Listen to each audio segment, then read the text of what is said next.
Fala, meus amigos e minhas amigas, como sempre de Sergipe para todo o Brasil, vamos para mais um episódio do nosso podcast Prosa Legal. Estou aqui com meu parceiro Igor Franco, parceiro de todas as horas, todos os momentos e o grande co-host desse podcast. Vamos trazer aqui hoje uma ilustre convidada do cenário jurídico sergipano e nacional, é uma honra imensa receber vocês aqui mais uma vez. Já se inscreva no canal se vocês não se inscreveram, curtam, compartilhem. Se não nos segue no Instagram, sigam. Sejam muito bem-vindos. E aí, Igor, pronto para mais um episódio? Vamos embora, mais história interessante aí pra gente. Hoje, inclusive, bem especial. A primeira mulher que a gente traz no nosso canal. Então, vamos conhecer mais um pouco sobre ela, né? Sabemos já, e aqui já adianto, que é uma trajetória na advocacia. Então, trazemos aqui uma história que a gente acredita que vai alimentar ainda mais essa vontade de seguir nesse exercício que tanto hoje que a gente gosta diariamente. Então, Daniel, apresenta aí quem é essa convidada. Vamos lá, vamos apresentar aqui nossa ilustre convidada. Pessoas que têm um currículo assim muito extenso, a gente tem que imprimir para ler, porque é muita coisa, muita qualificação. Peço até perdão que vou ter que resumir. Tá? Aqui nós temos hoje a ilustre advogada, conhecidíssima no estado de Sergipe, doutora Clarice de Aguiar Ribeiro Simas. Ela é advogada formada pela Universidade Tiradentes, possui pós-graduações, possui pós-graduação em Teoria do Estado e Direito Público, pós-graduação em Direito Tributário, é sócia, gestora de um dos grandes escritórios aqui do estado de Sergipe, que é o escritório Eduardo Ribeiro Advocacia. Foi também consultora-chefe da Consultoria Geral da Presidência do TJ daqui de Sergipe. Foi também membro do Comitê Gestor das Metas Nacionais do Poder Judiciário. Inclusive, temos algumas coisas para conversar sobre isso. Também foi conselheiro estadual, suplente do Conselho da OAB Sergipe e juíza titular do Tribunal Regional Eleitoral de Sergipe, também no biênio 2020-2022. Então, tanto uma advogada também como já magistrada aqui conosco para bater um papo muito legal, uma prosa muito legal. Pois bem, doutora Clarice, seja muito bem-vinda. Primeiramente, muito obrigado por ter aceito o nosso convite. Uma honra tê-la aqui. Só dizer, seja muito bem-vinda ao Prosa Legal. Olha, a honra é toda minha, viu? Vocês sabem que eu sou fã do trabalho de vocês. Sou telespectadora do Prosa Legal. E para mim é uma honra muito grande estar aqui. Muito boa noite a todos que estão aqui assistindo. E é uma honra muito grande estar aqui hoje. Vocês são muito especiais. E eu estou muito honrada com o convite. A honra é sempre nossa. Que show. E pelo tanto de coisa que você citou aí, já deu pra perceber que ela não para quieta, não. E não vai faltar assunto. Hoje tem assunto, viu? Eu não paro quieta mesmo não, viu? Eu tô sempre procurando alguma coisa. Coisa boa, coisa boa. E a gente, advogado não para. Ela, pelo que eu vi aí, você tem muita história, ainda mais fora da advocacia para contar, e são experiências que até eu, por exemplo, não tenho contato, a exemplo do que foi citado da Justiça Eleitoral, que eu não tenho contato, vamos tratar aqui um pouco sobre isso, mas, iniciando do início, queria saber de você, como foi essa escolha pelo direito, né, e depois por via advocacia, depois vamos destrinchando aí as suas escolhas que você trouxe aqui. Certo. Então, veja, eu sou de uma família, né, que predominantemente desde pequena eu vivo dentro do direito. Meu avô foi advogado, né, hoje ele já está com 99 anos, mas foi advogado, teve um grande escritório aqui, já foi juiz eleitoral, foi presidente da OAB, o famoso doutor Rochinha. Meu pai também, minha mãe, o escritório do meu pai fez 45 anos esse ano, né? E eu já estou nele há mais de 20. Quando eu falo mais de 20 é porque eu cheguei lá estagiária e hoje sou gestora da área civil de lá do escritório, Eduardo Ribeiro Advocacia. Minha mãe também, defensora pública, não combatia, né? Atuava diretamente na vara da infância e da adolescência. E assim, eu nasci nesse ambiente do direito, mas como boa aquariana, que sou, e muito teimosa, a minha primeira opção no vestibular foi para psicologia. Então eu cursava psicologia, na mesma época, eu cursava psicologia na UFES e direito na UNIT. Fazia as duas ao mesmo tempo? Fazia as duas ao mesmo tempo, Então esse perfil de fazer muita coisa, de se envolver, já vem da faculdade. Só que tinha uma coisa que me deixava muito inquieta, o ver. Por muitas vezes na faculdade e na escola, muitas pessoas chegavam para mim, eu quero conhecer seu pai, eu quero conhecer seu avô, eu sou fã e do seu avô, do seu pai. E aquele servir deles à sociedade foi despertando em mim uma curiosidade. Eu tinha muita admiração por esse reconhecimento. Aí, muitas pessoas chegavam, seu pai me ajudou naquele momento difícil. E aí isso foi despertando em mim essa vontade também de servir a sociedade e de também poder contribuir. E foi assim que eu desisti da psicologia. Eu achei que sendo psicóloga, eu ajudaria muitas pessoas. E eu descobri que o direito me fez ajudar muitas pessoas, né? Porque a gente chega, escuta a dor dos sofridos e a gente tenta solucioná-los. Perfeito. E aí solucioná-las, na verdade. E aí eu uso a psicologia, o que eu aprendi lá, em muitos casos jurídicos. Então eu vi que, na verdade, assim, não tinha como fugir. O direito e advogar se tornou para mim mais do que uma profissão, uma missão. E eu estou aí há quase 20 anos, advogando e servindo, buscando justiça e aí na atuação de fora. Legal. Não que a psicologia não esteja no nosso dia a dia, né? Sim, a gente precisa muito. Eu acho que a gente tem que ter uma certa habilidade ali para tratar sobre isso. Eu uso muito a psicologia para resolver os casos dos meus clientes, né? Para acolher, para escutar. Né, essa escuta que a psicologia a sensibilidade, a psicologia ajuda muito nisso. É difícil hoje em dia achar uma habilidade que o advogado não precisa ter. Sim. Um advogado, ora ele é engenheiro quando vai tratar uma perícia no processo, ora ele é psicólogo, ora ele é médico, quem atua na área criminal, ora é perito legista, ora é perito balístico, a gente acaba tendo que ser, ora contador. Eu falo direto para meus clientes, veja, eu agora vou cobrar o valor de engenheiro também, viu, porque os laudos eu estou tendo que analisar. Então, eu não tenho conhecimento técnico, eu digo direto isso. Eu vou ter que cobrar por fora isso aí, né? Então, pelo que eu percebo, então, sua escolha pelo direito, ela se deve basicamente pela sua inspiração no seio familiar. Sim, sim. Basicamente, seu pai, seu avô, a trajetória deles jurídica lhe inspirou a ser a advogada que você é hoje. Sim, me inspirou muito, porque, assim, era muito bonito esse reconhecimento que as pessoas tinham por eles, sabe? Tanto por meu pai quanto meu avô, eram escritórios diferentes. Não é o meu avô paterno, que muita gente diz, é seu avô paterno. Não, é o avô materno, é o pai de minha mãe. Então vem assim, dos dois lados. Vem das duas searas, tanto paterna quanto materna, então vem essa inspiração no direito. E assim, aí muita gente fala, é o pai do seu pai, né? Porque praticamente é a mesma trajetória. Eles construíram uma trajetória muito bonita no direito. Então, eu acho, é o pai do seu pai. Não, é o pai de minha mãe. Eles nunca tiveram escritório juntos, mas ambos tinham esse dom, né, de advogar, de exercer com muita firmeza, com muita ética. E eu acho muito bonita a trajetória que eles construíram. Durante a faculdade, né, é uma coisa interessante. Você é daquelas pessoas que inicialmente tem aquela primeira paixão pelo direito penal, ou você já se enveredou para as áreas que você faz hoje, no início? Como é que funciona essa escolha de área? Exatamente. Na verdade, a minha primeira paixão foi direito penal. Acho que é 90% das pessoas. E eu digo muito isso porque, na verdade, o direito penal é o que você vê na televisão.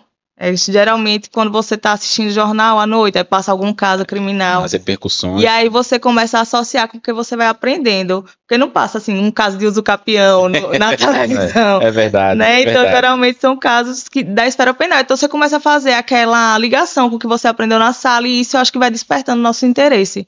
Então, na faculdade, eu era apaixonada por direito penal, mas nunca advoguei na área. Nunca, nem estagiei, nem advoguei. Só foi aquela primeira paixonite. Só foi a primeira paixão, mas foi rápida, foi um namoro rápido. Mas aí, quando eu comecei a estagiar, eu comecei já a estagiar na área civil, lá no escritório. E assim, eu sou apaixonada por processo, eu adoro processo, acho que todo advogado tem que saber processo. Perfeito. E assim, aí eu comecei a me apaixonar por processo. Depois que eu comecei no escritório, eu comecei a me apaixonar por processo. E fui vendo, veja, é muito de identificação. Claro. Eu acho que um advogado, nós não temos como ser especialistas em tudo, mas nós temos que saber tudo. Perfeito.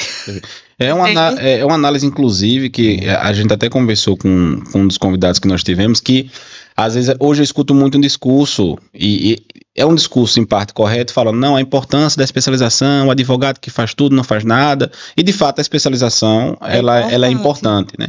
Entretanto, não quer dizer que o advogado tem que se eximir de ter uma visão geral do ordenamento jurídico, né? Sim.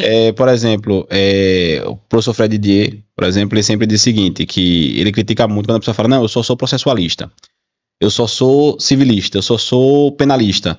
E as pessoas esquecem que antes de ser em uma área específica, você, antes de tudo, você é um jurista.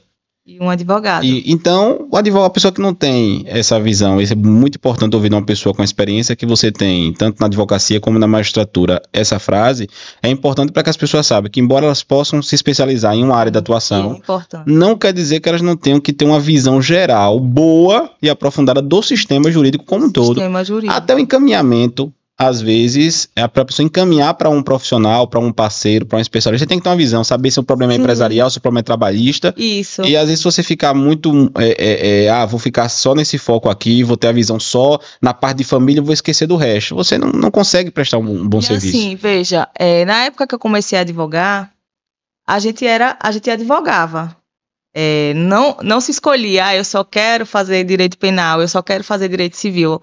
As causas vinham chegando e a gente ia dando o nosso melhor em cada uma delas, como fazemos até hoje. Então, assim, se você me perguntar, Clarice, você atua em que área? Eu atuo na área civil. Perfeito. Mas eu gosto muito de direito de família, eu gosto muito de tributário. A minha pós-graduação foi em direito tributário. Então, assim, tem áreas que você se identifica mais. E por pegar mais processos dessa área, você acaba fazendo com mais facilidade. E eu digo que é muito isso do ver. Veja que coincidência. Minha mãe sempre esteve à frente do juizado da infância.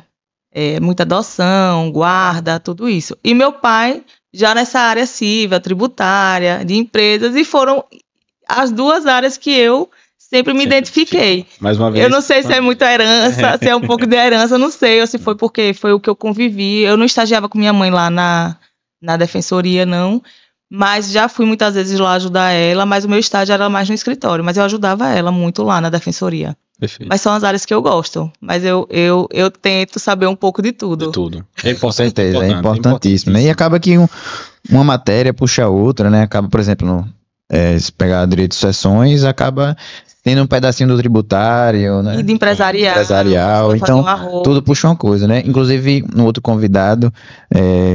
que é famoso por fazer essa interligação, por exemplo, de processo civil com direito civil, que é a Mazei. Que é a pessoa do Mazei. Foi o nosso primeiro episódio aqui, inclusive, que faz isso muito bem e é muito reconhecido por ter essa dinâmica entre processo e direito material, que é muito importante, né? Sim, então, trata só das especializações, mas também de saber utilizar esses instrumentos que são necessários. Perfeito.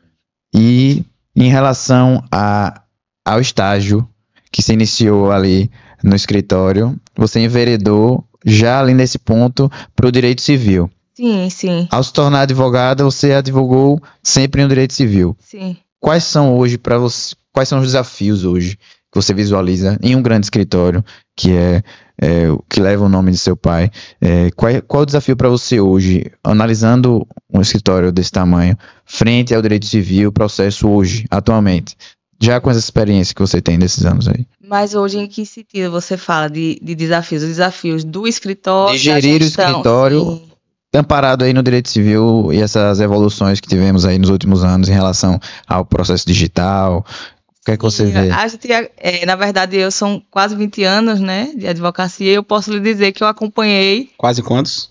Quase 20. Eu comecei a advogar em 2006 e eu pude acompanhar toda a transformação do processo físico para o digital. E assim, ao mesmo tempo que o processo físico nos trouxe muito benefício, o processo digital nos trouxe muito benefício, facilitou muita coisa, eu acho que ele também afastou um pouco a advocacia de estar no dia a dia do fórum, a advocacia do fórum, da prática de lá, não a advocacia entre si. Claro. Mas deixou os advogados sem aquele costume de estar todo dia no fórum. Perfeito. Sabe? Quando eu comecei a advogar, a gente fazia a carga dos processos. Para fazer um agravo, você tinha que fazer a cópia, né, integral do processo, tinha que ser igualzinho à petição, tinha que distribuir também em primeiro grau, Tinha o artigo 526, que você tinha que informar que tinha distribuído, senão seu agravo não era conhecido, né? Então tinha todas essas regras que o direito, a digitalização processual simplificou. E acabou que na evolução mesmo digital, o próprio processo civil acabou tirando o artigo 526, foi tudo parte de uma evolução. E eu acho, hoje em dia, que os maiores desafios são a organização mesmo, porque eu sou muito manual,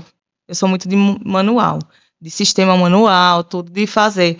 Mas essa adaptação, para quem era acostumado, e a gente sempre teve sistema lá no escritório, mesmo na época do processo físico, mas eu acho que essa mudança, porque hoje muitas coisas você faz direto no sistema, você chega, você abre o seu sistema, você vê o que você tem.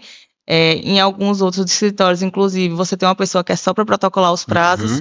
Eu não consigo essa adaptação, essa mudança, eu ainda não consigo fazer por inteiro. Eu gosto de controlar os meus prazos, eu gosto da minha agenda escrita, entendeu? Eu tenho a minha agenda aqui, mas eu gosto da agenda escrita, acordar e saber o que é que eu tenho que fazer, entendeu? Você é daquelas advogadas que sente falta de folhear o processo físico? Total, eu imprimo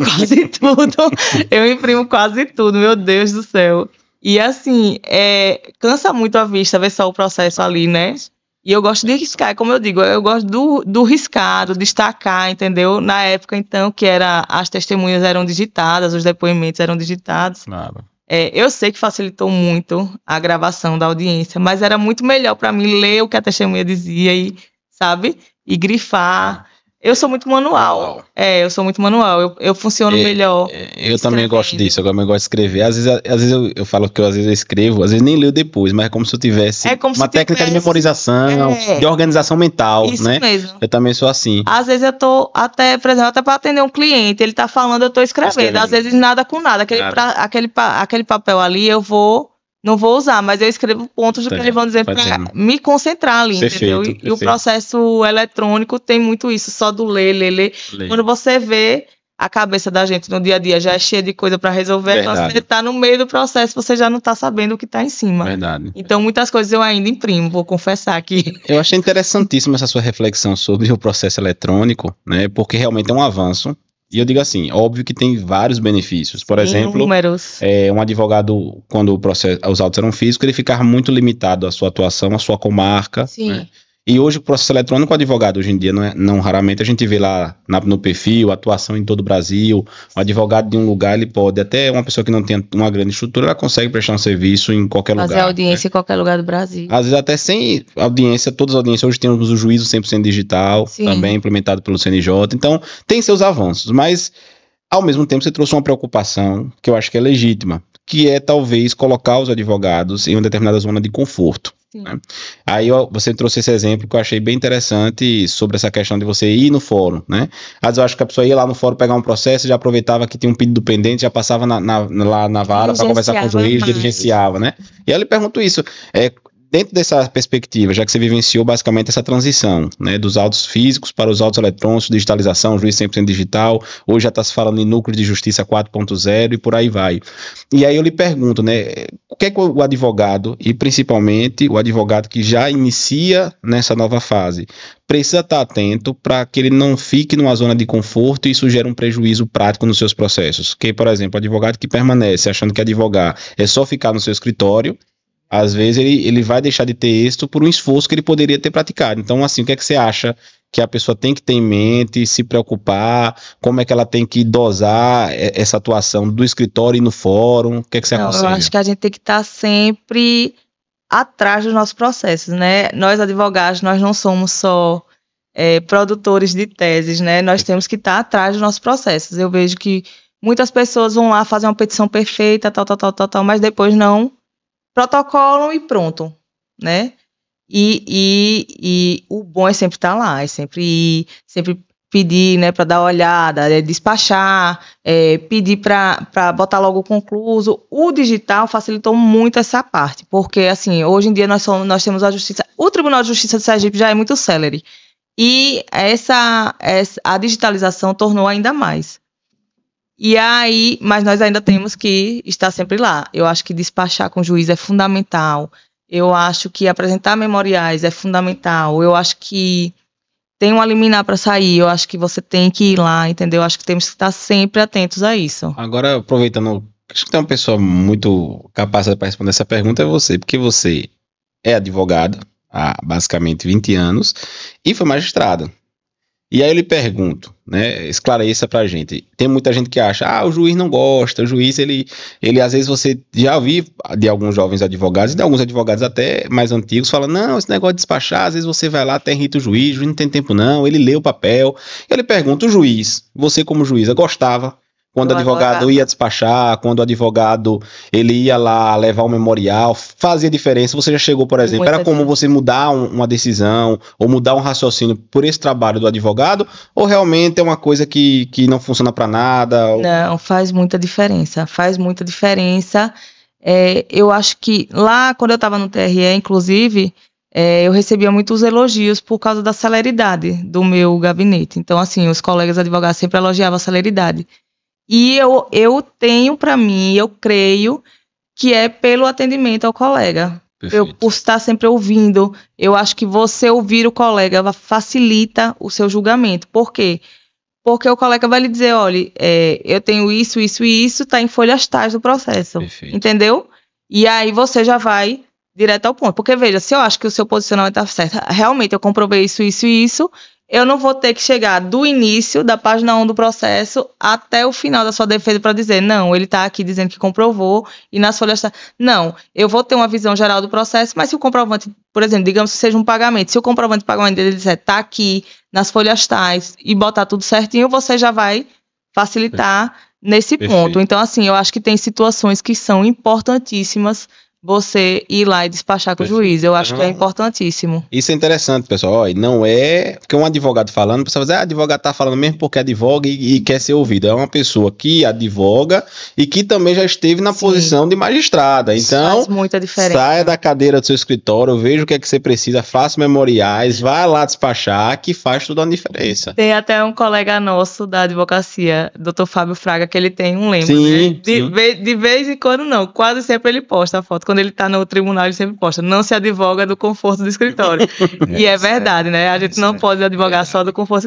Seria muito bom. Verdade. E da sua fala já retira uma dica, né? Aqui, pelo que eu entendi do que você citou, é que nós advogados, além da necessidade de estar presente, é que estar presente, mas saber como ser presente também. Por exemplo, quando se trata do despacho dos memoriais. Saber também ter a síntese, o que você falou de apontar, olha, documento tal, folhas tais, os pontos principais são esses. Então, esse é do que eu retirei do que você falou, a síntese é muito importante nesses atos, né? E sim. Primeiro porque você não vai despachar para ensinar direito ao juiz, né? Porque todos somos juristas e do mesmo jeito que você também sabe o direito, o juiz também sabe. Então, você vai lá para tentar o seu poder de voz, né? A sua defesa oral do seu cliente. Então, você vai lá e de forma muito, muito simples, você tem que mostrar, doutor, o que eu quero lhe mostrar é isso, tá aqui nos autos, né? Tá tudo comprovado. E aí o juiz vai conferir. Se tiver tudo comprovado... Perfeito. Eu utilizava muito isso enquanto juíza, né? Eu sempre olhava tudo e quando a pessoa chegava lá e já me dizia, despachava tudo, eu ficava sempre muito atenta a isso, porque eu acho que acelerava muito os julgamentos. Perfeito. Inclusive, lembramos do justamente de Mazei que teve aqui, e Mazei trouxe uma frase interessante, e aí, dentro dessa sua perspectiva de ter ficado tanto na magistratura como na advocacia, eu acho que você também vai poder comentar ela pra gente, né? Mazei trouxe essa perspectiva porque ele é advogado lá no Espírito Santo e a esposa é juíza, né? E aí ele diz o seguinte, que geralmente se fala muito que seria bom que todo juiz fosse advogado. Mas aí ele fala que o inverso também é verdade. Seria bom que todo advogado passasse um tempo como juiz. E aí eu lhe pergunto, né? Já a gente vai falar sobre como você toma essa decisão de passar um tempo na magistratura. Mas a minha pergunta agora ter sido magistrada no Tribunal Regional Eleitoral do Sergipe por esse tempo, que é um tempo considerável na magistratura, mudou a sua forma de advogar lhe deu alguma luz? Você refletiu sobre alguma coisa, sobre a posição de magistrado? Porque, de fato, quem advoga apenas advoga, a gente sabe que o magistrado gosta, a gente tem aquela experiência, mas tá apenas na visão da advocacia, né? E quando a gente vai para a magistratura e vai julgar, a gente tem uma outra visão de um outro sujeito do processo. E eu lhe pergunto sobre essa frase de Mazei. Realmente, você acredita que todo advogado deveria passar por uma experiência como juiz e como essa experiência como juíza impactou a sua reflexão sobre a sua forma de advogar? Então, eu falo sempre isso. Eu creio que todo advogado deveria passar um período na magistratura.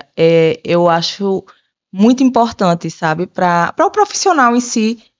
Por quê? Porque lá você está vendo, a gente como advogado, eu falei isso até mais cedo hoje, enquanto advogados nós estamos acostumados a pedir, né? Então, assim, você vai pedir no seu processo. Como juiz, você vai distribuir justiça. E isso se torna muito difícil quando você enxerga que ali do outro lado do papel existem seres humanos. Então, assim, você tem que ter muito cuidado e se cobrar muito, porque ali, você entendendo errado aquele julgamento, você pode prejudicar uma vida, entende? Perfeito. E a magistratura me deu muito isso. A advocacia já traz essa sensibilidade, e eu creio que a magistratura complementou, né? Me deixou muito mais sensível nesse sentido, de entender que por trás daquele processo existem seres humanos, independente de qualquer coisa. E o dia a dia lá, você acaba, quando você está assistindo o colega falar, então é muito importante porque você vê assim, olha, isso aqui, esse jeito que ele fala me chama mais atenção.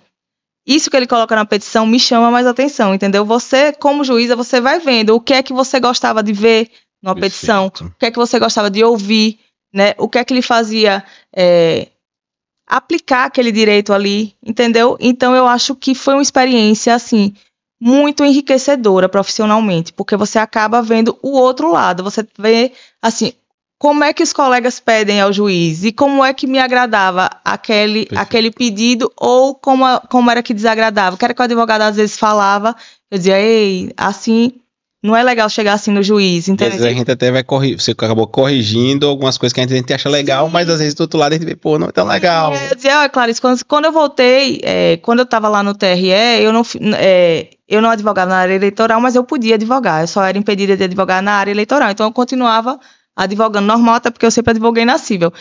Mas eu acho que complementou muito, né, a minha advocacia, porque eu via, quando o advogado fazia assim, não me chamava tanta atenção. Ou então, olha, aquele advogado falou aquilo na sustentação oral, eu achei interessante.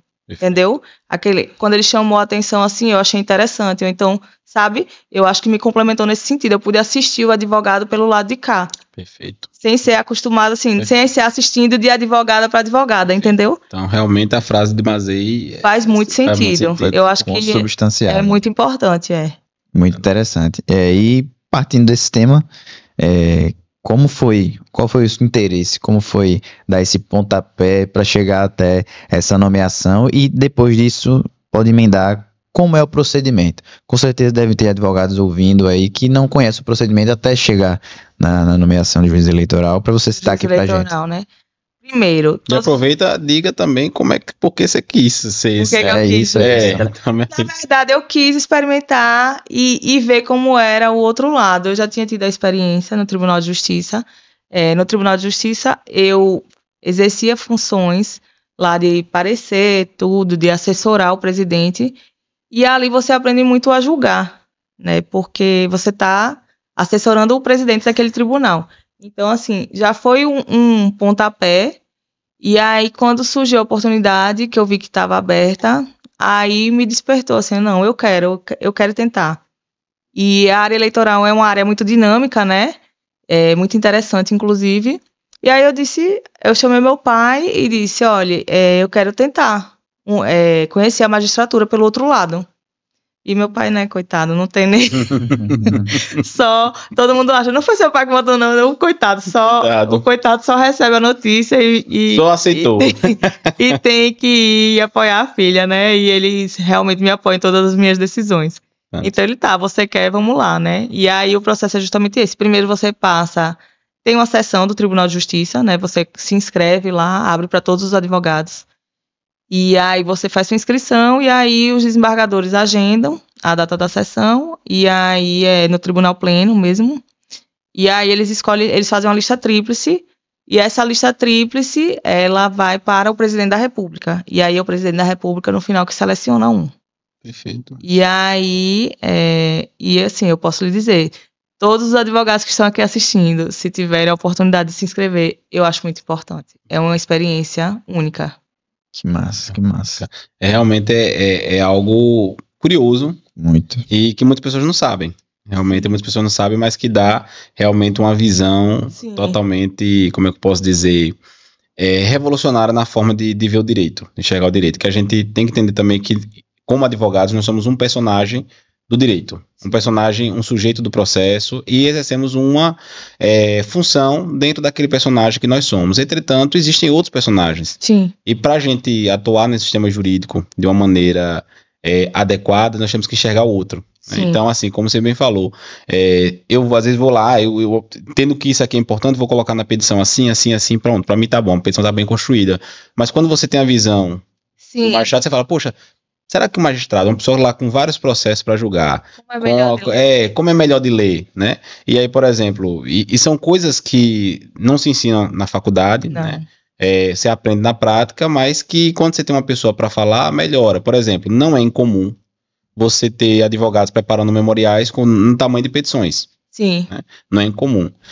Não é incomum advogados preparando memoriais com fonte lá, tamanho 10, 11, que precisa se fazer um esforço para ler. Né? E aí, aproveitando o ensejo que você está aqui, você fez alguns vídeos interessantes, eu acompanho na rede social, e vamos deixar também na descrição do vídeo depois seu arroba para quem quiser lhe acompanhar. Você faz alguns vídeos educativos para os advogados e as advogadas, né? E dentre os vídeos que até me chamou a atenção, você fez um vídeo, depois que você já tinha saído da magistratura e já tinha retornado à advocacia, sobre como despachar com o juiz. Sim, sim. Que, às vezes, a pessoa vê um título e fala, poxa, como despachar com o juiz? E tem gente que acha que sabe despachar com o juiz, mas não sabe que despachar com o juiz, assim como diversos outros atos jurídicos, é um ato que envolve uma técnica, né? Sim, sim. E aí eu queria que você comentasse isso, né? Primeiro de tudo, como é que você sentiu essa necessidade de produzir esse tipo de conteúdo e qual foi o objetivo, né? E também já aproveitando, falasse dessa questão do despacho, né, com o magistrado, né? O que é que o advogado e a advogada, nesse trato pessoal com o juiz, ele tem que priorizar, né? E aí que você trouxesse um pouco dessa sua experiência como magistrada e como advogada. Então, quando a gente sai da faculdade, a faculdade, ela nos ensina muitas coisas, mas a prática do dia a dia da advocacia, a gente aprende no chão do fórum. Como eu falei, né, eu comecei a estagiar cedo e logo que eu me formei, aí meu pai falou, na época eu queria fazer cursos fora, não sei o que e tal, me especializar. E ele sempre me disse, Clarice, o advogado aprende no fórum. Então, vamos para o fórum. Então, assim, eu acho que essa prática, quando você sai da faculdade, graças a Deus eu tive um porto, né? Uma pessoa que me guiasse, tudo isso, né? Mas a gente sabe que começar na advocacia é muito difícil. E, assim, graças a Deus eu tenho muito orgulho da trajetória do meu pai. E eu tive essa pessoa que me orientava. Perfeito. Mas muitas pessoas saem da faculdade e não têm.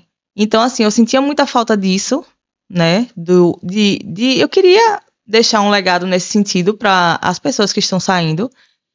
E aí, quando me surgiu a ideia do vídeo, aí eu associei, veja, por que não trazer a minha experiência como magistrada e fazer um link com a experiência para os advogados que estão saindo, trazer um pouco da prática, o que é que eu acho importante, o que é que eu não é, mas isso ali é minha visão, de forma muito simples, muito humilde, mas a minha visão, assim, mostrando assim, enquanto eu estava juíza, eu gostava de ouvir isso do advogado, ou eu não gostava daquilo, então eu fiz o vídeo nesse sentido, né, que na verdade assim, é o que a gente vê no dia a dia, né, seja objetivo, seja claro, mostre o direito sem impor a sua vontade. Perfeito. Porque ali você só está mostrando o direito do seu cliente, mas cabe ao julgador analisar as provas dos processos. Então, assim, são 3 dicas E provavelmente depois eu vou fazer mais. Com certeza. Mas, assim, o objetivo mesmo era, assim, tentar passar essa visão da magistratura para os advogados, principalmente para os jovens advogados. Que sofrem grandes dificuldades. Que sofrem essa dificuldade, exatamente. Eu sou um consumidor, né,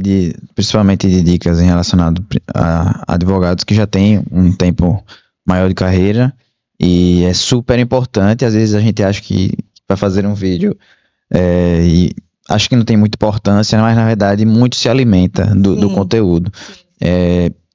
Tirando aí dessa caminhada, já que também é a primeira mulher que vem aqui no canal, não podia faltar... Eu adorei ser a primeira mulher aqui, viu? Não podia faltar fazer essa pergunta, que é das dificuldades, né, da mulher e mãe nessa trajetória. Queria que você contasse um pouco sobre isso.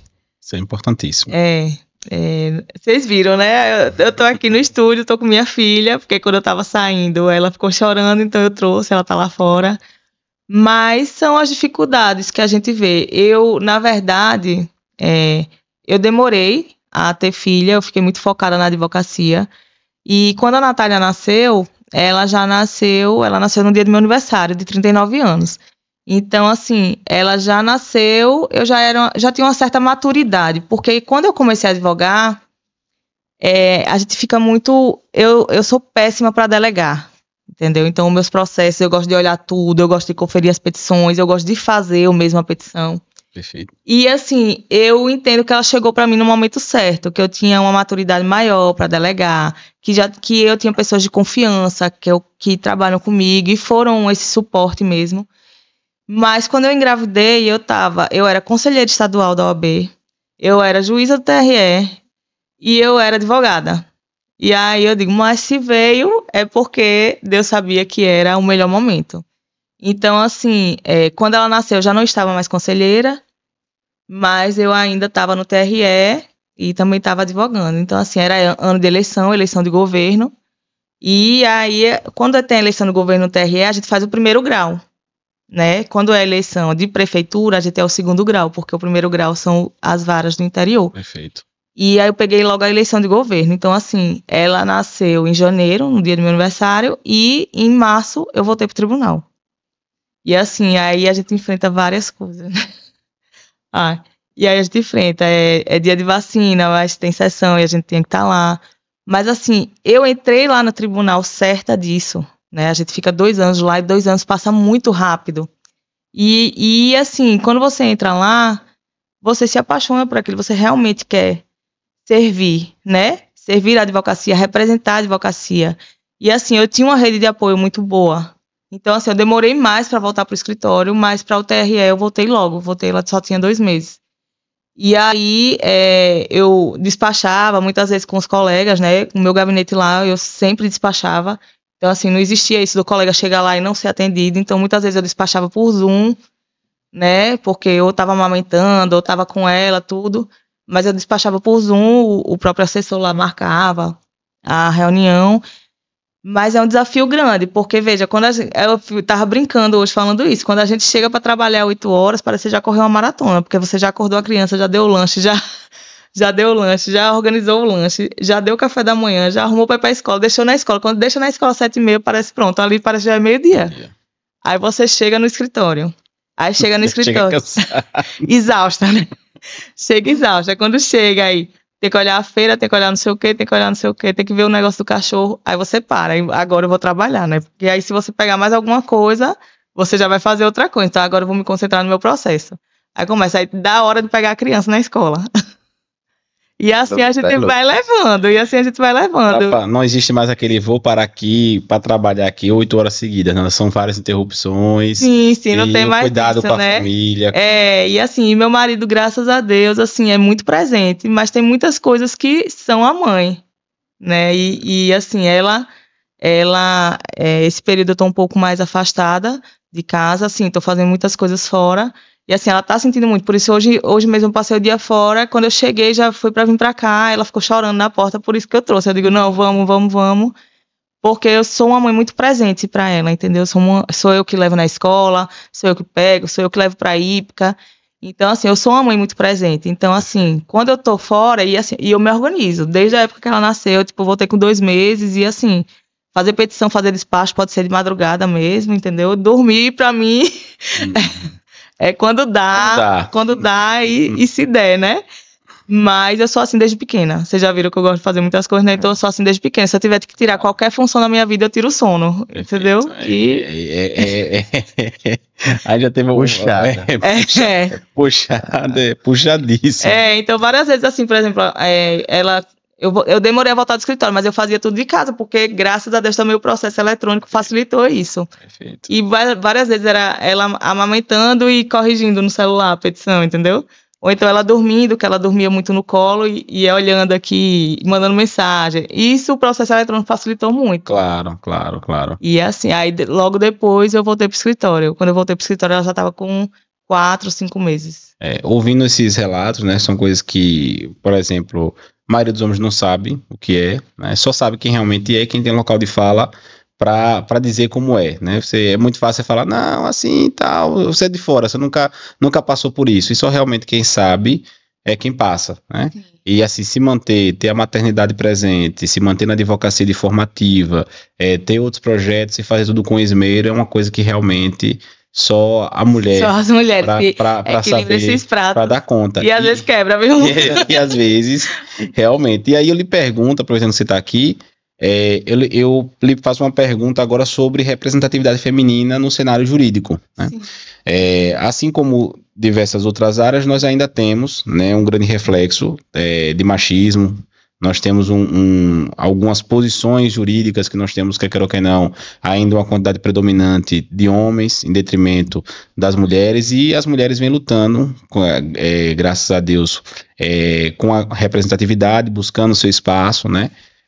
Eu lembro, por exemplo, por relatos, até se a gente pegar, por exemplo, livros da década de 90, né, doutrinadores, por exemplo, mesmo, a grande maioria, todos homens escritores, né? Sim. Aí começaram a surgir realmente movimentos e aumentar o número de doutrinadoras, as mulheres começando a escrever, as mulheres começando a assumir posições de destaque, né? Entretanto, ainda existe uma grande batalha a ser travada. Não estamos ainda no cenário ideal de representatividade feminina, né? E aí eu queria que você comentasse um pouco sobre isso, qual a importância dessa representatividade no cenário jurídico, quais são as lutas que você como mulher vê, que tanto você como outras mulheres passam para ter essa representatividade no campo jurídico. Ainda na sua visão, um cenário ainda dominado pela grande massa dos homens, as mulheres ainda têm uma dificuldade de conseguir o seu espaço. Como é que está essa luta? Sim, nós ainda temos muita dificuldade. A gente sabe que, apesar de estarmos em um país, de vivermos em um país que é habitado predominantemente por mulheres, vou dar assim só um exemplo. É um país que é habitado predominantemente por mulheres, temos mais mulheres do que homens, temos mais mulheres advogadas inscritas na ordem do que homens, e isso para mim é muito bonito de ver, né, as mulheres ocupando seus espaços. Mas se você parar para pensar, nunca tivemos uma mulher eleita para o 5º Constitucional pela advocacia. Entende? E assim, eu digo a você que a representatividade, ela não é, como é que eu posso dizer? Ela não é uma escolha. Ela é uma necessidade. Nós precisamos de mulheres também nos espaços de poder. Porque um tribunal, quem ganha é o judiciário, entende? Quando ele reflete em si a sociedade que ele vive. Perfeito. Entendeu? A sociedade que está ali, né? Então, assim, a representatividade é uma necessidade, é uma evolução do Estado Democrático de Direito. Perfeito. E, assim, quando você tem uma mulher, né, a mulher consegue levar, não que o homem não leve, não. Mas também precisamos de um olhar de cada pessoa, de uma mulher, de um homem, entendeu? Perfeito. Cada pessoa tem uma visão diferente daquele caso. E eu acho que quanto mais plural o tribunal, mais completas são suas decisões. Perfeito. Porque ela unifica, ela traz de forma mais justa a sociedade que vive. Justiça. Então a mulher vai entender melhor um caso, porque já vivencia aquilo. O homem já vai olhar por um outro lado. Perfeito. Mas o fato é que também precisamos de mulheres lá dentro, para que a justiça se faça de forma perfeita, plural. Eu acho essa palavra interessante. Imagine, por exemplo, hoje, a quantidade de demandas que nós temos de violência doméstica, a quantidade de demandas que nós temos de direito das mulheres tramitando no tribunal, e se você trazer só uma visão de um gênero, dos homens em relação àquela causa, não vai refletir o que as mulheres passam, né? Sim. Então, realmente, você falou de quinto, já a gente vai falar sobre isso, sobre o seu nome à disposição ao quinto constitucional, né? Que é muito importante esse assunto para a gente, mas, realmente, a pluralidade é o que traz justiça. Se a gente tem uma justiça aplicada por apenas um olhar, não tem como, não, isso não é justiça, né? E a gente não tem que, obviamente que o juiz, o tribunal é imparcial. Entretanto, o tribunal é imparcial, mas tem que ser humano, né? E aquela soma de olhares ali junto complementam as decisões. Perfeito. Um complementa daqui, outro complementa dali, até que se chegue numa decisão mais justa. Perfeito, perfeito. E aí, Clarice, aproveitando esse ensejo da representatividade, você já ocupa, hoje, aqui creio que no cenário jurídico de Sergipe, uma posição de destaque e de inspiração para outras mulheres na advocacia, né? Agradeço por isso, viu? E aqui, aí é por sua parte. Não, e aqui quem fala é a sua história, né? A gente sempre diz, né, que biblicamente a gente conhece a árvore pelos frutos, né? Então, frutos que nós temos, né, a sua história, a sua reputação e obviamente, o seu extenso currículo é realmente um currículo que inspira não só outras mulheres, né, mas também como no cenário jurídico em geral. E aí nós temos hoje você na posição de sócia e gestora de um escritório, né? E a gente sabe que advogar, tecnicamente, a técnica da advocacia em si é uma coisa, e a atividade de gestão é outra, atividade comercial é outra. Você já, inclusive, trouxe aí um ponto da questão da sua dificuldade inicial de delegar, para depois você saber delegar, gerenciar a equipe. E aí eu lhe pergunto, qual é o maior desafio de você fazer a transição de simplesmente advogar para gerir, né? E como é que você basicamente optou por ser gestora, né? É a mesma coisa? Você acha que todo advogado está preparado para gerir? O que é que o advogado precisa para ser um bom gestor? Porque eu sei que todo advogado, eventualmente, ele quer ter um bom escritório de advocacia, ele quer ter um escritório às vezes com seu nome, quer crescer, mas tem grandes advogados que eu percebo que quando vão abrir o escritório, Igor conhece também alguns, quebram. Às vezes a pessoa fala, mas como quebrou? Porque o cara é um excelente advogado. Porque advogar pode ser uma coisa e gerir é outra. E você hoje é o gestor de um escritório consolidado. Então, por isso que eu lhe pergunto, né? Como foi essa transição da advocacia para a posição de gestão e quais foram os seus maiores desafios e ensina aqui como superá-los. Se é que eu já superei, né? Mas, na verdade, eu faço os dois, né? Porque eu acho que todo advogado tem que ser um pouco gestor. Você tem que gerir seu tempo, você tem que gerir seus prazos, né? Então, eu acho que a gente já traz um pouco disso na própria alma de advogado. E, na verdade, não houve uma transição. O que houve foi que, em um determinado momento, eu comecei, por mim mesmo, a acompanhar as publicações dos advogados. Foi uma coisa muito natural, né? Meu pai sempre confiou todos os processos para mim, da parte civil. E aí, a partir do momento que aquilo foi crescendo, ele ia me delegando e eu ia acompanhando. E aí nasceu a Clarice Gestora. E começou a dar certo também. A gente ia, então hoje eu fico com essa gestão das publicações. Eu digo que eu sou a campeã de cartas de lá do escritório, porque as publicações, eu digo isso, e porque tem a parte civil sou eu que faço. A distribuição, a gestão, o controle de alguns prazos, mas sem deixar de advogar, né? Porque assim, como eu fazia para mim, eu comecei a fazer por outras pessoas e acabou que, a partir do momento que o escritório foi crescendo, aquilo foi virando uma parte mais dividido por áreas mesmo. Perfeito. Mas é muito difícil conciliar. Isso. É muito interessante. São vários pontos, né? Eu sempre traz histórias aqui interessantes e eu gosto muito de falar sobre as experiências. Você citou aqui várias, né? Como a gente viu, você não para. Mas uma delas que você citou, que você ainda não falou, foi a de conselheiro estadual. Sim. A da Câmara da OAB. Eu gostaria que você sentasse um pouco sobre a vontade de estar lá e sobre o que você vivenciou lá, para que a gente entenda mais um pouco o que está lá dentro, porque eu nunca estive lá. Gostaria de saber como é que foi essa experiência. Outra experiência engrandecedora, porque existe muita troca ali entre os colegas, né? Quando você está lá no conselho, você traz pautas que são muito importantes para a classe. E eu acho que a advocacia tem que unir, tem que se unir, tem que estar unida. Então, quando você, naquele período que eu fui conselheira estadual, era um momento de muita troca e de muita colaboração entre os advogados, porque ali você vai julgar um desagravo, né? Você vai analisar as nossas prerrogativas, se ela foi violada, se ela não foi. Então, assim, você está servindo aos colegas, você vai compartilhar seu conhecimento. Tem muitos cursos lá. Eu, além de conselheira estadual, eu era da Comissão de Estudos Tributários. Então, assim, existe muita troca e você contribui muito para a advocacia, principalmente para essa advocacia para os advogados que estão começando, entendeu? Então, assim, o servir a advocacia foi muito importante para a minha vida, também nesse sentido. Porque foi uma experiência muito enriquecedora estar ali, você vê os colegas se ajudando, sabe? É muito bonito de ver mesmo. E eu acho também que é uma experiência que todos deveriam experimentar.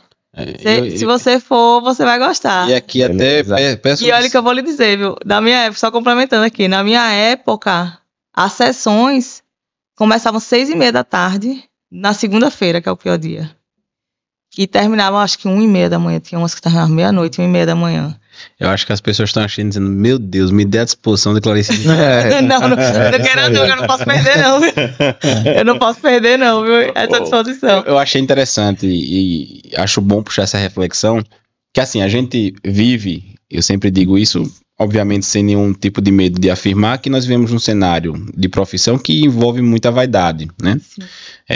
Realmente a gente vê, e é uma experiência que infelizmente algumas pessoas se envaidecem. E eu ouvi uma palavra, tanto quando você descreveu a sua posição de magistrada como na advocacia, que é uma palavra muito importante e eu acho louvável ouvir, que é a palavra servir, né? Você está servindo a advocacia, mesmo na posição de magistrado, você está servindo, né? Sim. E eu acho que realmente chama atenção a isso, para que mostrar às pessoas que estejam nos assistindo, e às vezes tem alguns estudantes que nos assistem, né, que o direito em si, a pessoa que se forma em direito, ela não se forma para necessariamente ser algo, ela forma para oferecer algo, né? Oferecer algo para as pessoas, a sociedade. E a nossa função, seja como advogado, magistrado, desembargador, ministro, é servir. De alguma forma é servir. Servir, né? E não necessariamente servido, né?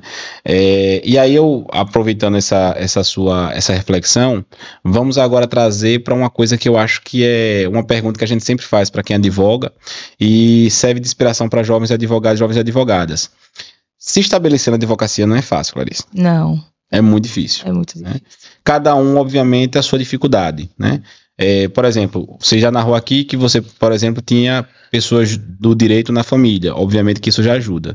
Mas, às vezes, ao mesmo tempo, também revela uma cobrança. Porque se você já tem pessoas em um nível na família para você adquirir esse nível e passar também a ter a confiabilidade dos clientes, é um desafio, né? Já outras pessoas não tem ninguém, aí vai começar realmente a entrar no direito do zero, também outra dificuldade. Então, assim, seja qualquer perspectiva, é difícil. Sim. E hoje, por exemplo, eu sou professor e eu, quando pergunto na sala de aula, quem quer advogar? Acho que menos de 30% da sala levanta a mão. Todo mundo quer fazer concurso, né?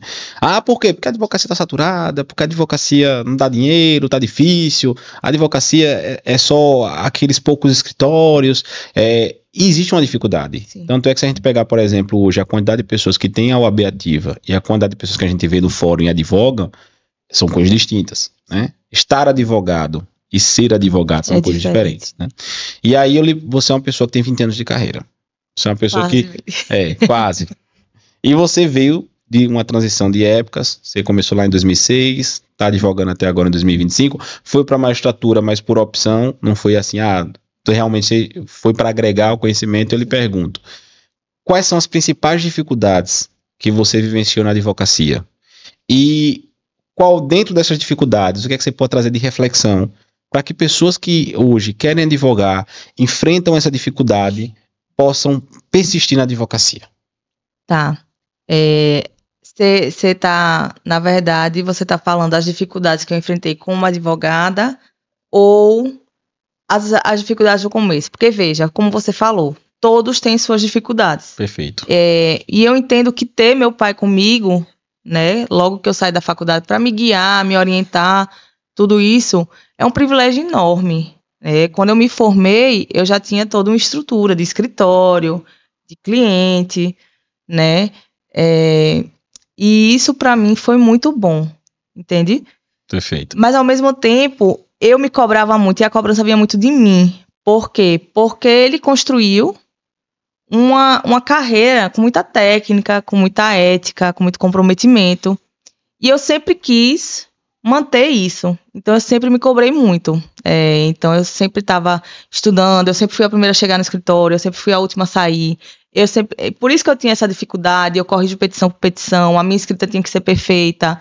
Falar em público, eu lembro que a primeira sustentação oral que eu fui fazer, aí quando eu cheguei lá, olha, a filha de Eduardo, tipo assim, todo mundo me conhecia, e aí você vê assim, eu tenho que falar tão bem quanto ele, entendeu? Então, assim, manter o nome dele, né, eu me cobro muito pra isso, porque assim, eu não posso falar porque eu posso falar porque eu sou fã dele, assim, sem sombra de dúvidas, ele é o meu ídolo da advocacia. Então, assim, eu sempre me cobro muito. E muitas vezes essa minha autocobrança é o que me prejudica, assim, porque eu fico mais nervosa quando eu vejo que alguém já conhece ele, que admira mais o trabalho dele, porque eu nunca quis que estar onde eu estou na advocacia, ter aquele cliente, só porque eu sou filha dele. Eu queria que os clientes também quisessem o meu trabalho, que as pessoas também admirassem o meu trabalho, tanto quanto ele, entendeu? Por exemplo, seu pai faz sustentação oral, é a filha do doutor Eduardo, vamos ver se ela está lá no escritório só porque é filha dele, ou se ela também é uma boa advogada. Então, eu sempre me cobrei nesse sentido.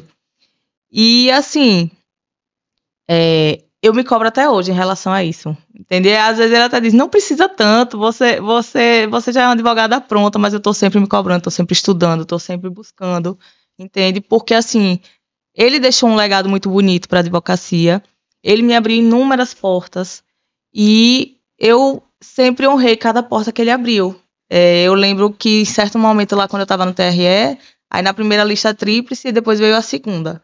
E aí uma das desembargadoras falou para mim, olha, Clarice, veja, vou lhe ser muito sincera. A primeira vez eu votei em você por causa do seu pai.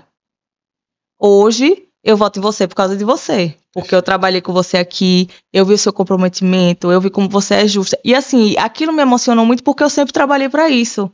Para ser, assim, para também abrir portas para a próxima geração, né? Meu pai deixou um legado muito bonito na advocacia.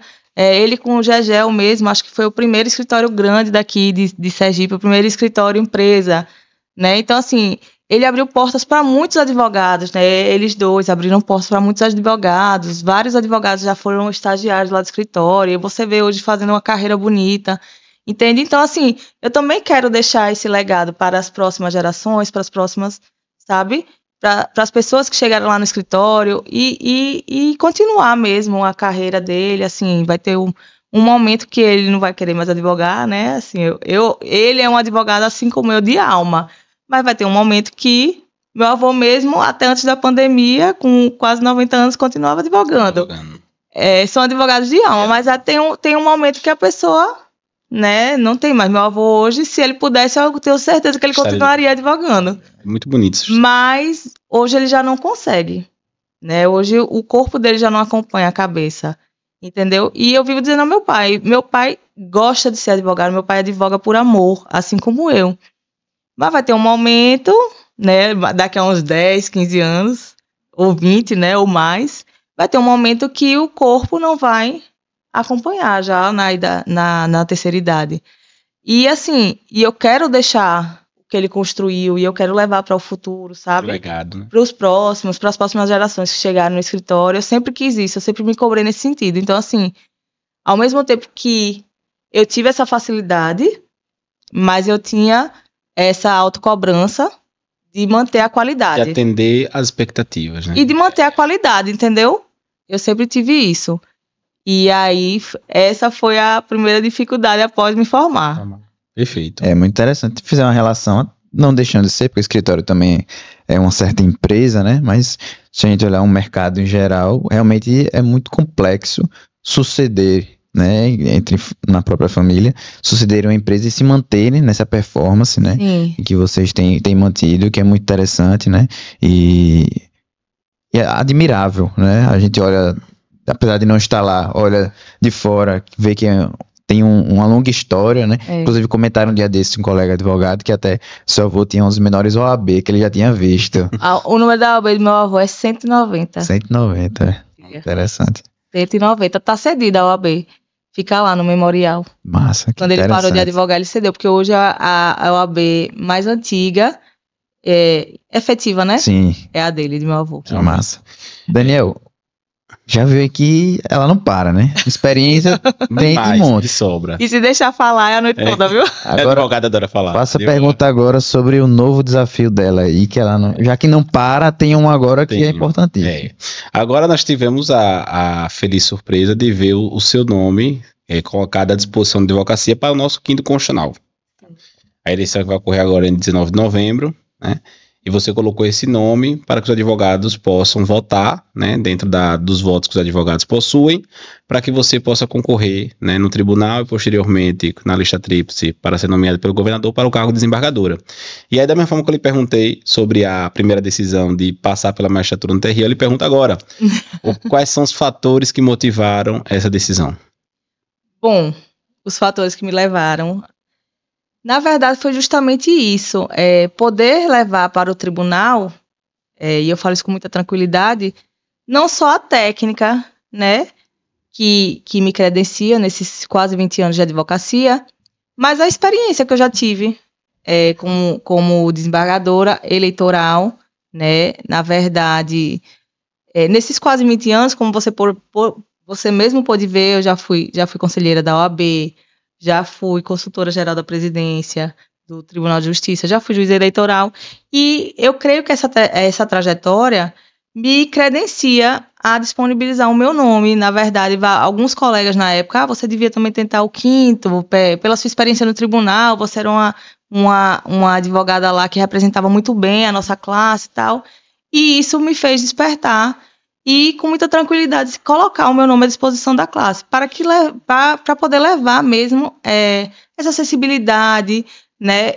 Como eu disse a você, eu sou uma advogada de chão de fórum há quase 20 anos, então, assim, eu sei das nossas dores, dos nossos problemas, né? Então, assim, tentar chegar lá e solucioná-los de alguma forma, ser um representante da nossa classe.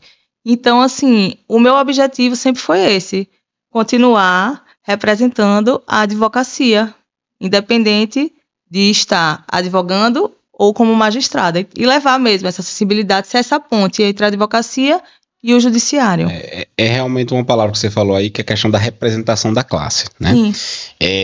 Eu sei disso porque eu converso com alguns colegas, né, e há colegas que realmente, uma grande parte, elogiam o 5º constitucional, entendem a função do 5º constitucional, mas, ao mesmo tempo, tem alguns colegas que têm uma visão um pouco fechada e acham que a pessoa vai se transformar em desembargador, como é que vai defender a classe, como é que vai representar a classe, ele vai ser julgador, né?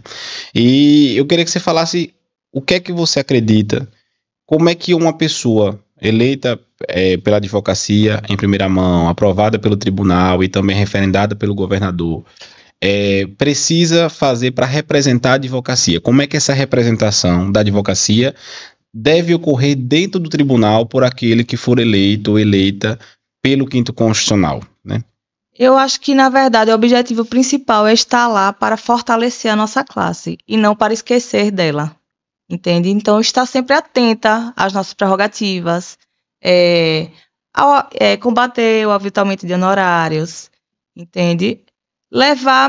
Trazer mesmo para a advocacia a solução para muitas dores que a gente sente, né? Aqui a gente sabe como é difícil, aqui em Sergipe não, assim, a advocacia a gente sabe como é difícil, né? Muitos advogados jovens não conseguem despachar, muitos advogados, inclusive antigos, não conseguem despachar, claro, né? Então, assim, realmente ouvir a advocacia e tentar, lá de dentro, ser uma representante e tentar solucionar as dores, né, daqui. Tentar sempre estar lá atenta, né, para o que vem. Tipo assim, Clarice, a advocacia, ser mesmo escutativa. O que eu quero falar é nesse sentido. Clarice, não está funcionando isso, não estão atendendo, perere parará, sabe? Levar mesmo essas soluções para a advocacia. E no objetivo sempre de fortalecer a nossa classe lá dentro. Porque eu acho que o representante da advocacia lá, ele tem que levar essa sensibilidade do dia a dia daqui da advocacia, que é como eu lhe disse, nós como advogados, nós escutamos as dores dos nossos clientes, né? E a gente consegue trazer essa sensibilidade para o tribunal. Então, assim, o meu objetivo lá dentro realmente é ser uma ponte que dialoga entre a advocacia e o judiciário e estar atenta às nossas prerrogativas, né? Impedir as violações e defender a nossa classe, mas sem esquecer que ali eu serei imparcial, serei magistrada, sem nunca esquecer isso, da mesma forma que eu fiz essa representação enquanto juíza do TRE. Entendeu? É levar para lá o mesmo perfil que eu levei enquanto juíza do TRE. Perfeito. Eu acho que em relação ao tribunal, existem obviamente alguns questionamentos que todos os advogados têm em relação a quem for nos representar, né? Dentre esses questionamentos, um deles já falou que é importantíssimo, que é a questão do avitamento de honorários, né? Uhum. Nós temos hoje, né, algumas situações relativas aos honorários de sucumbência. Sim. Nós temos lá no Código de Processo Civil uma possibilidade da lei de fixação equitativa quando o valor for irrisório ou muito baixo. Sim. E aí alguns tribunais, isso reverberou nos tribunais superiores e está ainda em discussão, sobre a possibilidade do magistrado reduzir o valor dos honorários, ou seja, abrir mão do percentual para fixar de forma equitativa quando ele for muito alto, né? É uma discussão. Outra situação que nós vivenciamos também é de que muitas vezes a gente tem lá no CPC, por exemplo, entre 10% a 20% de honorários, a gente tem um processo extremamente complexo e sai uma decisão de forma genérica fixando em 10%, sem justificar quais são os parâmetros. E, obviamente, outra demanda que envolve muito esse aviltamento de honorários que a advocacia tem em relação aos advogados dativos, né? De honorários, obviamente, irrisórios, que são fixados em processo extremamente complexo, né? Qual é a visão que o desembargador que for representar a advocacia deve ter sobre esse tema em específico, né? Qual é a sua visão, primeiro, sobre os honorários de sucumbência, né? Qual é a sua visão sobre esse parâmetro de fixação de honorários, de percentuais? Deve ser genérico, deve ser fundamentado, né? Então, eu queria que você falasse um pouco disso. Então, isso inclusive está em uma das minhas propostas de campanha, né, a defesa dos honorários. Por quê? Porque os honorários de sucumbência é um direito do advogado. A gente começa daí, é um direito do advogado. E, assim, nós temos que considerar o que ele está fazendo ali, entendeu? Então, assim, 10%, 20%, mas se é um processo complexo, tem que ser 20%. Se botou 10% embaixo, mas teve recurso, tem que ter os honorários recursais, entendeu? E isso é fundamental para a advocacia, porque tem muitos advogados que, por vezes, não cobram por aquela causa, né? Não tem os honorários contratuais e fazem aquele processo de risco esperando os honorários de sucumbência. E aí, quando chega lá no final, aí 10%, entende? E às vezes é um processo que lhe deu muito trabalho e 10% não compensaria aquele valor, porque às vezes você está trabalhando anos ali sem ganhar nada. Entende? Entendo. Então, assim, tem que ser considerado, sim, né? É um direito do advogado. E se eleita for, tenha certeza que a primeira coisa que irei fazer lá é, pelo menos, adequar as minhas decisões ao que a lei prevê sobre os honorários. Perfeito. Muito interessante. Um outro ponto aqui que você até citou enquanto teve a experiência no TRE, até, por exemplo, quando você teve, né, sua filha, essa questão dos despachos virtuais, né? Você tinha até essa disponibilidade, que eu achei muito interessante, muito positivo. Eu, inclusive, já tive a oportunidade de despachar também virtualmente com magistrados de comarcas do interior e achei também altamente positivo, até pela eficiência, pela dinâmica, né? Eu acho que é interessante. E queria saber o que você acredita, né, você estando lá enquanto desembargadora, a disponibilidade em relação aos despachos, né? Você já disse aqui que é muito interessante para o advogado. O que é que você imagina e que já experienciou enquanto juíza, né, no TRE, sobre esses despachos, vamos dizer assim, uma relação semanal, o que você acha que é interessante de acessibilidade, claro, proporcional ao trabalho que você imagina, que, claro, sabemos, não é pouco. Sim, não, mas veja, o despacho com o juiz é um direito do advogado e isso não se discute. Então, assim, o que eu pretendo fazer lá é a mesma coisa que eu fazia no TRE. Veja, o advogado está aqui e ele vai ser atendido. E aí vai depender, não sei como vai ser, as sessões, tudo. Mas, assim, o meu objetivo é sempre atender a nossa classe. A gente às vezes tem uma grande dificuldade mesmo de, por exemplo, Obviamente que, graças a Deus, nós temos aqui em Sergipe um tribunal diferenciado. Você diz porque eu atuo em outros tribunais, e nosso tribunal, ele é organizado. É muito organizado. Muito organizado. Isso aqui tem que ser louvável. A forma Por isso que quando eu falei lá, nós temos aqui, eu falei, não temos aqui em Sergipe, mas os advogados sabem disso. Em muitos locais nós temos dificuldades. Então, dificuldades extremas. Mas, obviamente, nós temos alguns pontos de melhorias, né? Dentre eles, por exemplo, a gente tem algumas situações relativas, por exemplo, a questão, obviamente, eu acho que o dia agendado é interessante. Sim. Você ter um dia, porque algumas pessoas criticam o agendamento, eu adoro agendamento, porque eu me programo, já sei o dia, o horário que eu vou falar com aquele desembargador, encaixo na minha agenda, encaixo a dele. Só que tem processo que não pode esperar. Não dá para esperar. Efeito suspensivo, efeito ativo. Sim. Às vezes você distribui às vezes o dia do agendamento, geralmente de um desembargador, é na sexta, mas você não vai esperar na sexta, você tem que distribuir o recurso na segunda e é uma situação sensível que você quer falar com o desembargador. Sim. Então, às vezes a gente tem, por exemplo, essa dificuldade, né, de alguns atos específicos de você conseguir despachar. Óbvio que tem situações de sessões e etc, mas eu acredito que dentro das suas propostas, acredito que o acesso deve ter a ampla acessibilidade. Com certeza, justamente por isso. Nós temos, como você mesmo falou, nós temos um tribunal que, assim, é muito eficiente em relação a despacho. Mas também, o que eu pretendo levar lá não é como você falou, ter a organização para ter um dia de despacho, tudo bem. Mas tem casos que são urgentes, entende? E se for muito urgente, que seja na hora que o advogado quiser. Se for coisa urgente, na hora que o advogado está precisando, vamos ouvir, entende? Eu sei que o agendamento é ótimo, organiza todo mundo, mas, como você mesmo falou, tem causas que são urgentes e não dá para esperar uma semana. Perfeito. Agora eu vou fazer uma pergunta de processualista do tribunal. Tenho, obviamente, uma dificuldade. A gente sabe que nós temos no tribunal a questão do acórdão, né? E, obviamente, já vou perguntar como é que você encara a fundamentação das decisões judiciais, tá? Mas nós temos um recurso que quer ou que não, a gente sabe que é um recurso muito mal visto na prática, que são os embargos de declaração. Né? É um recurso que se discute muito, né? Inclusive tem livros sobre isso, mas aí tem um livro muito bom sobre a função constitucional dos embargos, mas às vezes sempre aquele recurso e às vezes, quer ou que não, vamos ser justos, às vezes até por alguns advogados que às vezes utilizam de maneira procrastinatória, fora do cabimento. De fato, existe uma parte de responsabilidade daqueles que utilizam. Entretanto, esse recurso é de extrema relevância. Sim. Né? E eu lhe pergunto, qual a sua visão sobre a função do recurso de embargos de declaração no tribunal? Tá? Essa é a primeira pergunta. Segunda pergunta, se você eleita for, como é que você vai enxergar esse recurso? Você acha que os embargos têm também como a possibilidade e a função de modificar a decisão, né? Caso tenha um vício que o autorize, né? E terceiro, qual é a visão que o julgador que assumir essa posição, e nos julgadores de tribunais gerais devem ter em relação a esse recurso, porque a gente sente, não só aqui, mas nos tribunais em geral, uma certa resistência em relação aos embargos, né? E aí fica, realmente é difícil, mas tem casos realmente que os embargos cabem. Sim, sim. Né? E eu queria saber a sua visão sobre os embargos de declaração. Doutora Clarice, né, candidata ao quinto constitucional, né? Como é que você enxerga os embargos de declaração? Eu vou lhe falar de uma forma muito direta. Para mim, os embargos de declaração são complementares. Eu sempre protocolo embargos de declaração quando eu quero realmente complementar aquela decisão.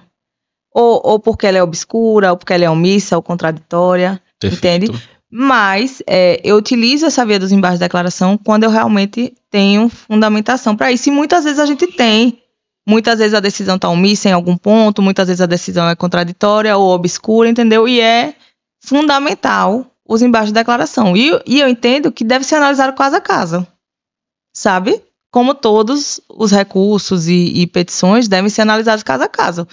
Claro que tem advogados que utilizam aquilo apenas para atrasar um processo. E aí, tudo bem, só que acaba que os recursos que realmente são fundamentais e que precisam ser protocolados para complementar aquela decisão, acaba que pode passar por conta desses protelatórios, entendeu? Então, perfeito. Assim, o meu objetivo realmente é analisar caso a caso, porque eu acho de extrema importância os embargos de declaração, principalmente quando necessário, porque vira e volta é só é só alguma coisa da decisão que precisa ser dita e não foi. E às vezes muda a decisão toda. E muda a decisão toda, entendeu? Às vezes é só uma coisa que precisa ali ser olhada com uma visão complementar mesmo do próprio embargo, que vai mudar aquela decisão. Então, assim, o meu objetivo é analisar caso a caso. Perfeito, perfeito. É muito interessante. Inclusive, talvez até uma cultura, olhando para o STJ, por exemplo, né, a questão do desembargo da declaração, existe até uma supressão, que a gente chama de jurisprudência defensiva, né, uma supressão do desembargo da declaração, justamente a questão da decisão de inadmissibilidade, né, do recurso especial, do recurso extraordinário, que não caberia o desembargo da declaração, que, a meu ver, afronta diretamente o Código do Processo Civil, já traz aí um mal olhado para esse tipo de recurso, como se ele não tivesse qualquer importância, né? Então, eu acho que isso realmente, eu acho que não pode carregar isso, né? E peço que não carrega quando estiver lá, porque realmente é um recurso altamente necessário. Salva o processo, né? Muitas vezes salva o processo. Perfeito. Eu já reverti aqui no tribunal, e inclusive elogiando mais uma vez, casos de embargo de declaração. Óbvio que realmente a gente sabe que não é fácil, né? Realmente é a última racha, é realmente aquela situação bem excepcionalíssima. Mas, assim, o que a advocacia e as partes, não só a advocacia, mas a parte que está sendo defendida no processo, pede, é apenas que o julgador faça o que você falou, analise caso a caso. Sim. E não olhe assim com preconceito. É embargos, assessoria embargos, eu não analiso, não acolho. A pessoa que quiser vai fazer recurso especial, né? E, assim, eu acho que é do perfil do julgador analisar que esse recurso ele é importante. Sim. Ele é importante e é uma oportunidade, se a pessoa for pensar melhor, de dar ao jogador uma oportunidade de corrigir um possível erro que ele cometeu. Sim, sim. Que a lei dá, corrija. E aí dentro do CVI, o que você bem falou, tem que estar esse olhar caso a caso. Realmente tem advogados que abusam, tem partes que abusam, a gente sabe disso. Uma vez, eu vou lhe ser bem sincera, eu peguei uma vez e me intimaram para apresentar contrarrazões aos embargos de declaração. E eu juro a você, quando eu peguei, a razão dos embargos de declaração era porque a decisão, o acórdão, estava contraditório, porque tinha conhecido o recurso, mas tinha desprovido. E isso era uma contradição. Então, assim, eu realmente, na verdade... Preocupante. É preocupante, né? É muito preocupante. Aí, imagine. E por conta de recursos assim... Assim, os embargos Os embargos são tidos como... Meu Deus, aí Até recentemente, acho que foi semana passada, eu até despachei uns embargos de declaração de um julgamento na turma Ecussal, justamente para mostrar a importância desse recurso para o caso em específico. Sim. Porque nesse caso realmente existia um fundamento e por isso eu fiz questão de despacho, para não passar também batido por se tratar unicamente de embargo de declaração. Isso, exatamente. Pela pecha de ser embargo de declaração. A importância de todos os recursos. Todos os recursos. E aí uma pergunta para também pedir para você falar sobre um resumo das suas propostas para o quinto, que é que você espera levar para o tribunal. Tem uma outra pergunta que eu não posso deixar de fazer, que é a questão da tribuna. Sim. Sustentação oral. Tem que ter. Esclarecimento de fato. Esclarecimento de fato. Tem que ter. A gente sabe que até os tribunais superiores começaram a querer em algumas situações restringir a sustentação oral, né? A OAB, Conselho Federal, atuou nisso de forma ativa para defender a advocacia nesse ponto. Mas é sempre algo que vem sendo debatido, né? A tribuna, qual a importância da tribuna? Sustentação oral por vídeo, e aí, será que um tribunal pode colocar a sustentação oral por vídeo ou não? Como é que você enxerga a importância da tribuna? E, basicamente, aqui também o segundo ponto, esclarecimento de fato. A gente sabe que em alguns tribunais, em alguns julgamentos, isso por o Brasil todo, às vezes existe uma certa resistência a advogado. É questão de fato, às vezes o advogado não consegue nem desenvolver a questão de fato, ele já é interrompido, né? Óbvio, tem casos que não são questão de fato, né? Mais uma vez vem a questão da utilização. Mas como é que você enxerga a importância da voz na tribuna? Um ponto aqui só, que a gente está falando de embargo de declaração, já vi um julgamento, inclusive, que um advogado pediu esclarecimento de fato e o desembargador pediu para que ele embargasse, já que aquele não era o momento. Já ouvi isso no julgamento. Temos algumas situações de resistência e acho que a advocacia sabe, né, que realmente nos tribunais, no geral, inclusive até no STJ, saiu uma situação que o advogado pediu uma questão e tomou realmente uma cortada bem brusca do ministro. Não, doutor, não, calma aí, peraí. O advogado fica meio desarmado, né? E obviamente, às vezes, mesmo que o advogado peça uma questão de fato sem ser, também não justifica certas intervenções, né? Abruptas, né? O respeito deve existir. Então, o respeito, né? Eu quero saber a sua visão sobre a tribuna.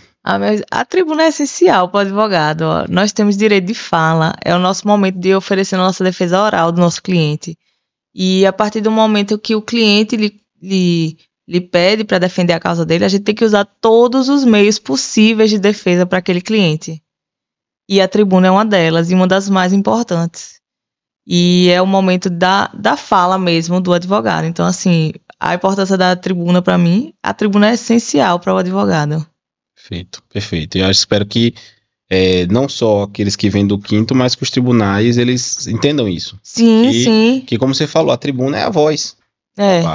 Eu lembro de uma análise de Mazei, mais uma vez citando ele, que foi o nosso convidado no podcast. Eu quero ser citado assim também, quando eu ver. Eu quero ser uma dessas, viu? Já citou umas 3 vezes. Mas ele conta um caso que ele faz uma reflexão de que a tribuna, se a gente for parar para analisar, né, a tribuna é o auge da democracia, porque o advogado ele está ali eleito pelo cliente, de ter tantos advogados para falar pelo cliente dele. Sim. Então, a tribuna é o ato democrático, é o que democratiza o processo, é o que democratiza as decisões no tribunal, né? Então, isso aí é importante. Dentro, por exemplo, aqui o outro convidado que a gente teve do professor Eduardo Fonseca, né, que o processo é garantia para as partes, né?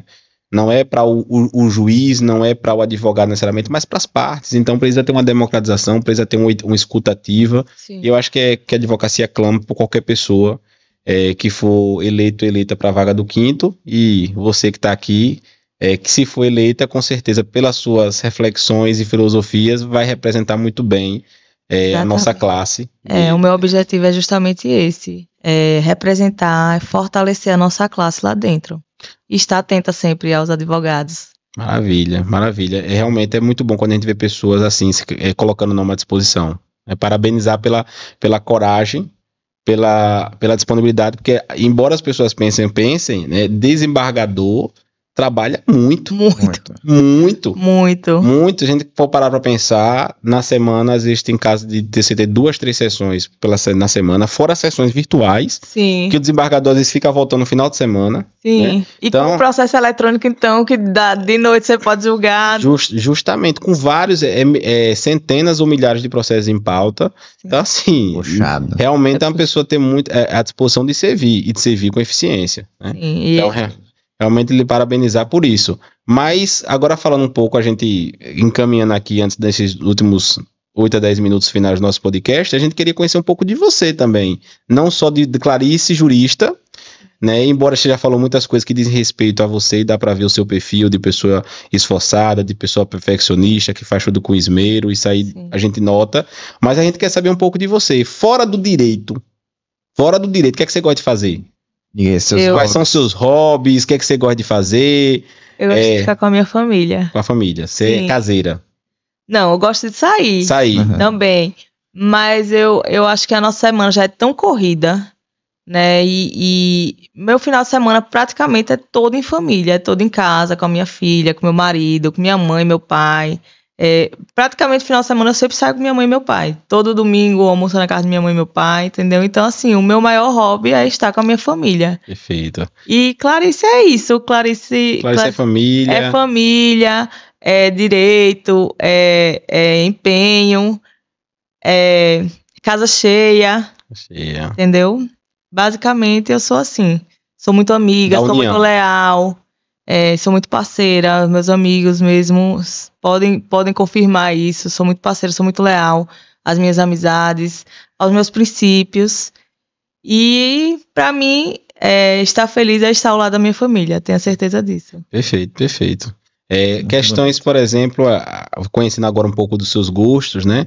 A gente teve aqui alguns convidados que falam muito da leitura, que gostam de ler livros fora do direito. Eu lhe perguntaria, você gosta de ler muito... Embora você, obviamente, quem é advogado, lê direito, que é difícil até saber direito. Lê toda hora. Até quando a gente lê um livro fora do direito, a gente pensa, isso aqui se encaixa no Código Penal, artigo tal, aí, eu tô lendo aqui um livro não jurídico. Aí, a gente volta, ele pergunta, né, o que é que você gosta? Você gosta de ler mais da literatura, música, você gosta de ouvir que tipo de música? Quer saber A gente quer saber. Olha, eu disse, o social media aí falando. Eu adoro música, pense. E eu tenho um gosto muito eclético da música. Eu gosto de todo tipo de música. Se for na minha playlist de Spotify, vai do auge até... Então, assim, eu gosto muito de música. Eu gosto de ler coisas não jurídicas. E eu amo novela. Noveleira. Você é daquele pessoal que fica no Globoplay assistindo as novelas antigamente? Não, você gosta mais da... Não, eu gosto da atual, porque as antigas, um dia desse eu tava assistindo pela terceira vez Mulheres Apaixonadas. Eu não vou dar ousadia de assistir de novo. Eu não vou dar ousadia, porque eu já tinha assistido na reprise, já tinha assistido no Viva, e aí ia passar 4 horas da tarde, quando eu vejo, eu tava vendo. Eu não vou assistir isso. Aí desligava a televisão, não vou dar essa ousadia. Mas pra desopilar uma novelinha. Uma novelinha, exatamente. Dorama, não. Porque o pessoal adora dorama, né? Não, é mais novelinha brasileira. Novela mesmo, brasileira. Eu não sou muito de série, não. Eu gosto mesmo da novela mesmo, apesar de... Clássica. A novela clássica. Eu sou muito da música também, até... Ficam tirando comigo lá. Eu amo. Não, tem a gente tirando com você porque... Eu fone pra trabalhar, inclusive. Não é pelo fato deles ouvir música. Ouvir música é uma coisa. A gente olha assim, a pessoa vai trabalhar, a pessoa tá ouvindo o quê? Não, a pessoa tá ouvindo Mozart, a pessoa tá ouvindo um jazz, não. A gente olha lá, olha o negócio dele, o cara tá ouvindo lá, Tarcísio do acordeon, o cara tá ouvindo lá, mix vaquejada. Como é que você trabalha ouvindo isso? Sendo que ele coloca o fone pra não ouvir o barulho da gente falando. Quer dizer, a gente falando tira sua atenção. Assiste acordeon e o safadão. É outro barulho pra concentrar. Né? Não, eu sou muito eclética pra música. E assim, na verdade, eu gosto de ouvir a música e sentir, entendeu? Aí eu lembro que no meu casamento, muita gente falou: meu Deus, aquelas músicas estavam lindas, parecia com cada pessoa que tava entrando. Porque, tipo, eu escolhi pessoalmente cada música do meu casamento. E aí eu falei: não, eu escolhi exatamente pra cada pessoa que tava entrando, pra meu pai, minha mãe. Eu fui escolhendo, né? Tudo de acordo com isso. Aí todo mundo, meu Deus, eu me emocionei com aquelas, mas eu gosto muito de música. Eita, que papo legal. Realmente dá pra gente ficar aqui muito tempo. O tempo vai passando, o relógio, mas o tempo vai passando, o assunto vai surgindo. Realmente já está convidada para retornar aqui. Estou à disposição de vocês, vai ser uma honra. Pra gente continuar, vai ter prosa legal com Clarice, parte 2. Né? Vamos. Parte 2. Mas para a gente já encaminhar para o nosso encerramento, eu gostaria de fazer uma pergunta até um pouco profunda, mas a gente inclusive fez também para alguns outros convidados, mas eu queria lhe fazer essa pergunta relacionada a esse momento que você vive, que é a candidatura ao quinto, né? Quais são 2 a 3 valores que você, caso eleita, pretende levar e que são inegociáveis para qualquer candidato do quinto levar para o tribunal? Olhe, manter sempre firme o meu caráter, o meu propósito e a minha ética. São princípios que eu quero levar sempre comigo. Independente de quinto, de advocacia, eu sigo firme nos meus princípios e propósitos. Que você continue sempre assim, fazendo tudo com esmero. Realmente admirável e a gente gosta disso no Prosa. Trazer pessoas com histórias inspiradoras, que tenham bons frutos para inspirar as pessoas que assistem, a continuar. Por exemplo, tenho certeza que jovens advogados que estão nos assistindo, às vezes estavam pensando em desistir, poxa, realmente eu vou me espelhar. Às vezes mulheres que estão nos assistindo, que a gente sabe que não é fácil, né?